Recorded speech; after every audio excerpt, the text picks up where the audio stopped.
আজকে আমি মিশো সম্পর্কে তোমাদের কাছে কিছু শেয়ার করব। ভেবেছিলাম ভিডিওটা করব না, বাট মিশো এটা শুরু করেছি, ভিডিওটা করতে বাধ্য হলাম। এখানে দেখো দেখাচ্ছে যে মহা সেল চলছে, মিশোতে নাকি অফারে ড্রেস দেওয়া হচ্ছে। তো সেটা দেখে আমি দুটো combo packet T shirt order করেছিলাম, বাট মিশো কি করেছে, ওটা আমাকে দেওয়া হয়নি, বরং ওটা ক্যান্সেল করে দেওয়া হয়েছে। কেন ক্যান্সেল করে দেওয়া হয়েছে বলছি, দাঁড়াও। তার আগে দেখো এখানে আমি কত কিছু অর্ডার করেছি, বেশি দাম দিয়ে সবকিছুই চলে আসছে, শুধু ওটাই আসেনি। কেন আসেনি? কারণ অফারে অর্ডার করতে পেরেছিলাম। এটার দাম দেখো 147 টাকা।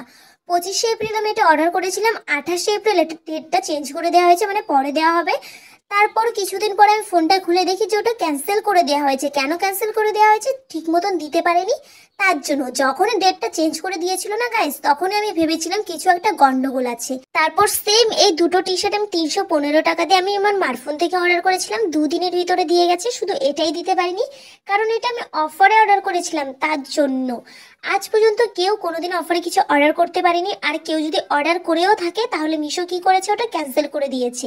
কেন এটা করবে? যখন দিতেই পারবে না অফারে, তাহলে কেন অফারটা দেখাও? আমার কথা হচ্ছে এটা, যখন অফারে কিছু দিতেই পারবে না তাহলে কেন দেখাও? লোককে মানে ঠকিয়ে কি লাভ? তোমাদের কি লাভ? সেটাই আমার কথা। আর আমি মিশোর কোম্পানিকেও কল করেছিলাম, আমাকে বলেছে যে ঠিক মতন ডেলিভারিটা করতে পারেনি, তার জন্য ক্যান্সেল করে দিয়েছে, তুমি আবার অর্ডার করো। আমি বলেছি আমি যদি আবার অর্ডার করি তাহলে কি অফারটা থাকবে? বলে একদমই না, তোমার যেটা দাম সেটাই দিতে লাগবে। এরপর ভেবেই নিয়েছি মিশো থেকে আমি আর কোনোদিনও কিছু অর্ডার করবো না, আজকেই মিশোটা ডিলিট করে দেবো। এইভাবে লোক ঠকানোর কোনো মানে হয় না, শুধু শুধু লোককে অফার দেখিয়ে তারপর অর্ডার করিয়ে অর্ডারটা ক্যান্সেল করে দেওয়ার কোনো মানেই হয় না। আজকেই আমি মিশোটা ডিলিট করে দেবো, তোমরা করে দিও।